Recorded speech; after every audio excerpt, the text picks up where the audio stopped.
Me nimeshangaa. I am in shock. I am in shock by what I'm seeing in the media today.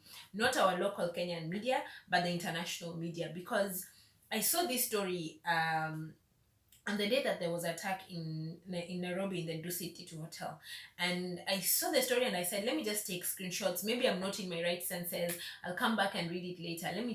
I'll just come and read it later. And truly, I came to read the story a few days later. I think one day, 2 days later, and I'm just in shock. I'm in shock by what the international media have gone and written and made the story all about. And I'm talking about two media outlets in particular, and that's the Sun and the Mirror in the UK. They have gone and turned the whole story upside down and made it about them and about one UK soldier. I'm just shocked that there is this level of journalism in quotes, because I doubt that a journalist would go and write a story and completely ignore the facts and just make it about one soldier from the UK. Look at the headline they have. They say SAS hero, SAS, I will say SAS. Some people say it's SAS, SAS for Special Air Service, I think, Special Air Service. And so, for the benefit of this video, I'll say SAS. SAS hero who stormed Kenya hotel alone was out shopping. So, this guy, he was by himself, he was out shopping, and he stormed into the hotel alone. Okay, the other one said, SAS hero who saved lives after storming Kenya hotel hailed as Superman by pals. So he was by himself. They said he's the hero who charged into the hotel and he's hailed as Superman.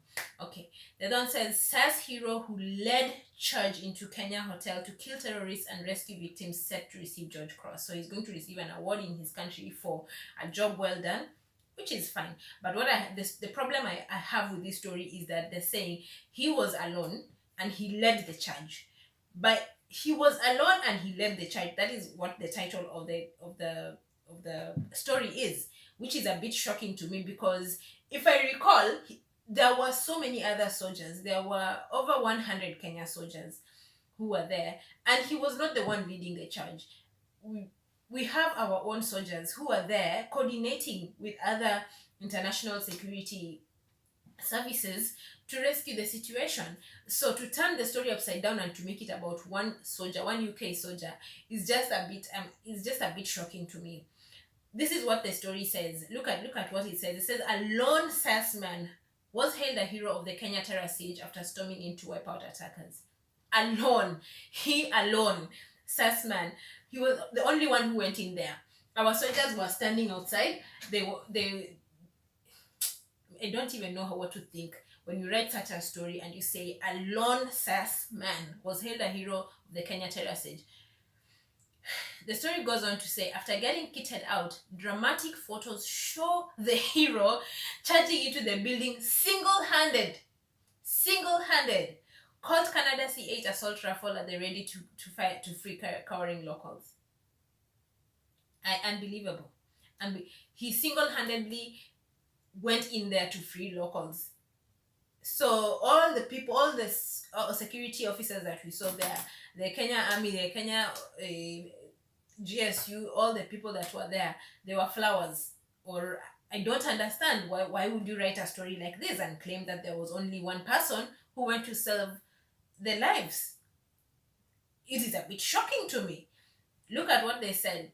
He also said he fired off rounds during the operation. It's a safe bet he hit his target. The SAS don't miss. There's no doubt his actions saved lives. So what you're trying to imply is that this guy, he was out shopping by himself, and he, by some magic, heard that there was a situation, or he found out there was a situation. He went in there, he found people standing scared, and he wore his uniform, or his gathered his armory and went in there alone. He stormed in there alone, he rescued people alone, and he shot the terrorists alone by himself. Nobody else did that job. Only one UK soldier. If you look at the photos that they have put there, they have carefully selected the photos that this guy appears in to seem to support the story that he was by himself. So they've clearly selected photos where he was walking in alone, where he was rescuing people alone, and they don't want to make it look like there were other people. Like the soldiers in Kenya actually did a good job. And the Sun and the Mirror, I would like to correct you and say that there was not one UK soldier who went in to rescue lives. There were more than 100 Kenya soldiers. There were the plainclothes police, there was the general police, there was the general service unit, there was the Kenya special forces. There were so many security forces who went in there. And not only that, there were other international officers and international experts who went there from the UK, yes, I agree, from the US, from the Israel, I think, from other friends of Kenya who had their security operatives in Kenya who went in there to help the situation. And we are happy and we're grateful to our friends who went there. But to turn the story upside down and make it about one soldier and to make it look like there was nobody else who was doing anything other than this one guy, this is a lack of ethics in journalism, because in journalism you do not report what you think, you do not report what you feel, you report the truth, and you report the balanced truth. For you to go out and write a story like this makes me doubt your qualification and your ability as a journalist. I am just disturbed by how this story has been portrayed. And something else disturbs me about this story. Look what they said. He says that now the soldier has been rushed out of the country, and he says that the Brit SAS hero who saved dozens during the terror attack in Kenya had to be rushed out of the country after idiots revealed his face. As a journalist, let me ask you, why would you go and write a story and call people idiots? Who are you calling idiot? Let me start from there. Because if you say idiots revealed his face, there are only 3 categories of people that I can count that were there. 1 is the Kenyan journalists, 2 is the international journalists, and 3 is the Kenyan people. Out of those 3 categories of people, can you explain to me who is the idiot that revealed his face on social media?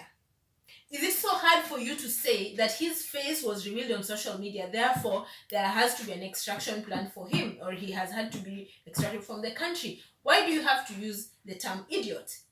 Who are you calling an idiot? Because, and the other thing I am even surprised, there's another headline again on the Sun that says, SAS hero who saved dozens during Kenya hotel massacre rushed out of the country after idiots revealed his face on social media. That is a headline put out for the world to see, that there were idiots standing by there who took his photos and put it on social media. What a shame. What a shame that an international journalist can go out and write a story like this and put it out there, calling people idiots. By the way, I'm just wondering, being a person that is on every social media, on Twitter, on Facebook, on every social media, Instagram, I didn't actually see the face of this guy. I saw his face on the Mirror. So I saw his face on the Mirror and on the Sun, on your websites. So when you come out and say that that idiots revealed his face, I just wonder who is this idiot, because I didn't see him. I saw the Kenyan forces, I saw other officers there. I didn't see his face. You are the people that have brought it to light and made him look like the only hero, which is such a shame. Which is such a shame that people can write such a story. I am so angry, and let me just put it out there for everyone to know.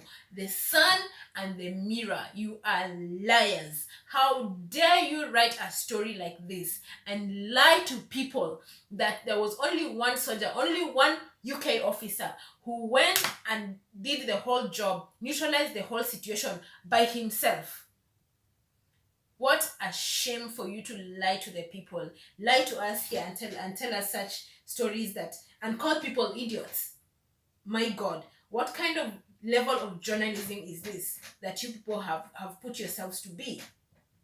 That is such a shame. Such a shame. You have made it look like if it was not for this one soldier, this situation would never have been neutralized. I am convinced that our soldiers had the capacity and the capability to neutralize this situation, whether this one soldier was there or not there. However, that he was there is a good thing, and we are happy and we are grateful that there were other international security experts. He was not the only one. I would put it at a figure of between 10 to 20 international security experts from other countries, plus more than 100 Kenya security experts on the ground. So it cannot be that only one hero was there, only one Superman was there to save the situation. So our soldiers were doing what? They were standing outside, clapping, cheering, saying, "Oh, thank you, hail ye for saving the situation." You should be ashamed of yourself. I am ashamed of. I'm even angry. Let me just end this video here. Let everyone know that these two international journalists or international media outlets, they're just full of it. I cannot even believe it. I cannot believe it. Bye.